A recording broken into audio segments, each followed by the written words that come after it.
여러분, 주의 뜻이 이루어지다. 이 기도 우리 정말 많이 하잖아요? 그런데 이 짧은 한 문장에 우리가 생각하는 것보다 훨씬 더 깊은 의미가 담겨 있다고 합니다. 오늘은 윤성만 목사님의 설교를 바탕으로 그 속뜻을 한번 제대로 파헤쳐 보겠습니다. 자, 본격적인 이야기에 들어가기 전에 제가 질문 하나 드릴게요. 혹시 이런 경험 있으신가요?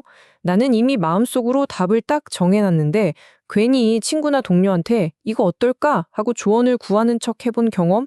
아마 다들 한 번쯤은 있으실 텐데요. 이 질문이 오늘 이야기 전체를 꿰뚫는 아주 중요한 열쇠가 됩니다.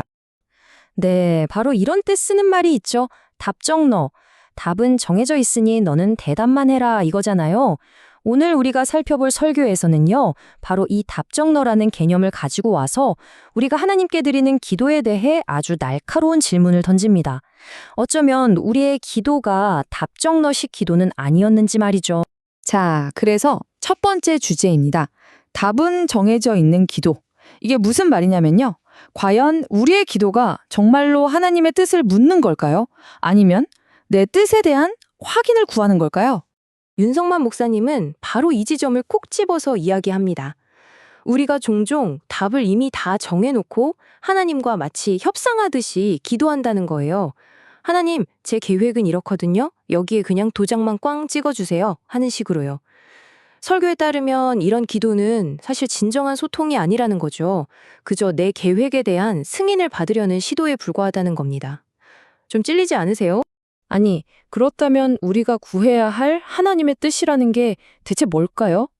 설교에서는 이 뜻에도 두 종류가 있다고 설명하는데요. 이 구분을 이해하는 게 정말 중요합니다. 자, 바로 이겁니다. 설교에서는 하나님의 뜻을 크게 두 가지로 나눠서 설명해요. 첫 번째는 주권적인 뜻. 이건 뭐냐면 우리의 행동이나 의지와는 상관없이 결국에는 반드시 이루어질 하나님의 거대한 계획, 뭐랄까 최종 목적지 같은 거죠. 그리고 두 번째가 바로 명령하신 뜻입니다.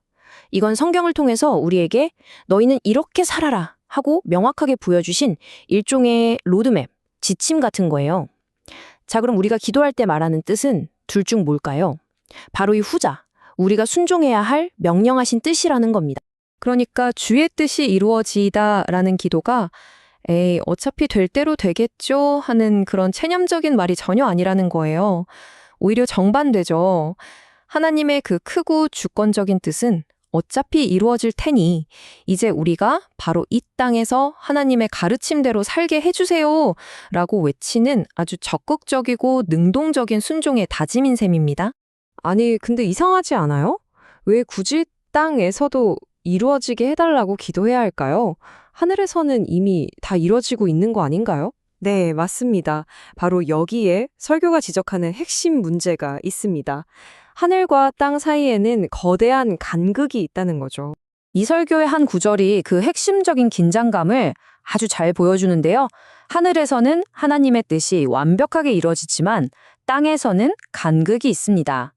영적인 영역에서는 하나님의 뜻이 100% 순종되는데 이상하게도 우리가 발딛고 사는 바로 이 땅에서는 그게 안 된다는 거예요. 도대체 왜 그럴까요? 설교는 그 이유를 아주 명확하게 짚어줍니다. 자, 보세요. 하늘에서는 영적인 존재들이 완벽하게 순종을 하죠. 근데 땅에서는 많은 사람들이 하나님의 명령 자체를 아예 몰라요. 그리고 더 큰 문제는 그 명령을 아는 신자들조차도 종종 자기 자신의 뜻, 자기 고집 때문에 따르지 않기로 선택한다는 겁니다. 결국 이 모든 문제의 원인은 딱 한 단어로 요약돼요. 바로 인간의 불순종입니다. 자, 그럼 이 간극을 그냥 내버려 둬야 할까요? 아니겠죠. 그렇다면 이 간극을 메우기 위해 하나님이 이 땅에 세우신 존재는 과연 무엇일까요? 다시 한번 질문을 드릴게요. 설교에 따르면 이 땅에서 하나님의 그 명령하신 뜻을 실행하기 위해서 특별히 만들어진 유일한 조직, 유일한 공동체는 과연 무엇일까요? 정답은 아주 단순하면서도 굉장히 강력합니다. 바로 교회입니다. 물론 여기서 말하는 교회는 어떤 특정 건물을 말하는 게 아니에요. 바로 하나님의 뜻에 순종하기로 결단한 신자들의 공동체, 바로 우리를 말하는 거죠. 설교는 이 부분을 정말 힘주어서 강조합니다. 한번 들어보세요. 이 땅에 하나님의 뜻을 수행하기 위해 하나님의 나라를 가시적으로 만들기 위해 세워진 유일한 존재는 바로 교회입니다.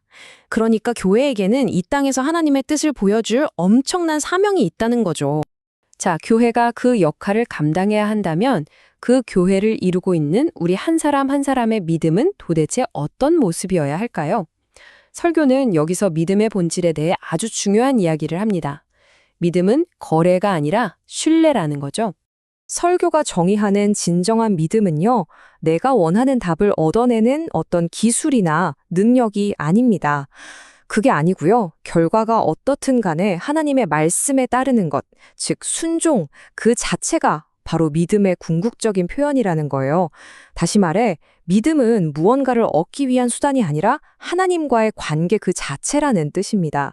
와, 이 표를 보시면 그 차이가 정말 한눈에 들어오죠. 왼쪽의 거래적인 기도는 뭐예요?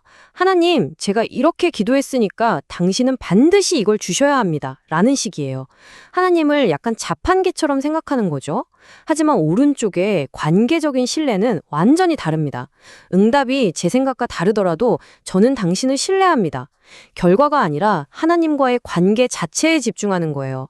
설교가 말하는 진짜 믿음은 당연히 이 오른쪽입니다. 그럼 이걸 어떻게 우리 삶에 적용할 수 있을까요? 윤 목사님은 우리가 일상 속에서 하나님의 뜻을 따르기 위한 아주 구체적인 3단계를 제시합니다. 첫째, 내가 지금 하려는 일, 원하는 것의 목표가 뭔지 점검해 보는 거예요. 둘째, 하나님께 기도하는 겁니다. 하나님, 제 욕망 뒤에 숨어 있는 진짜 동기를 보여주세요. 이게 정말 하나님을 위한 건가요? 아니면 제 이익을 위한 건가요? 하고요. 그리고 마지막 셋째, 가장 중요한 단계죠. 내 원래 생각이나 경험과 충돌하더라도 하나님의 명령을 따르기로 선택하는 겁니다.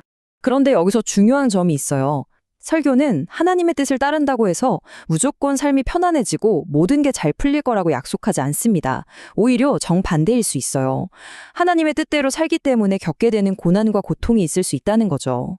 하지만 이것은 내가 잘못을 저질러서 받는 고통과는 차원이 다른 훨씬 더 의미 있는 고난이라고 이야기합니다. 자, 그리고 이게 이 설교의 정말 강력한 결론 중 하나입니다.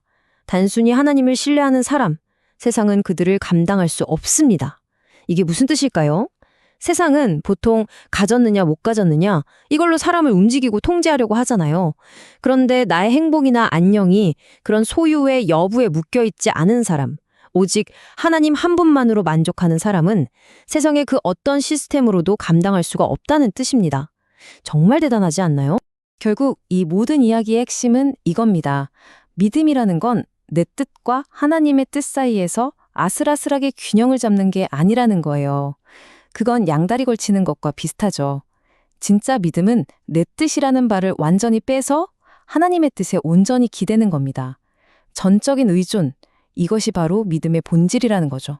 오늘 이야기는 이 마지막 질문을 여러분께 던지면서 마무리하려고 합니다. 여러분에게 진정한 기도란 무엇인가요? 내가 원하는 답을 얻어내는 과정인가요? 아니면 내가 묻고 있는 바로 그분을 신뢰하는 과정인가요? 이 질문에 대해 한번 깊이 생각해 보시는 시간이 되었으면 좋겠습니다.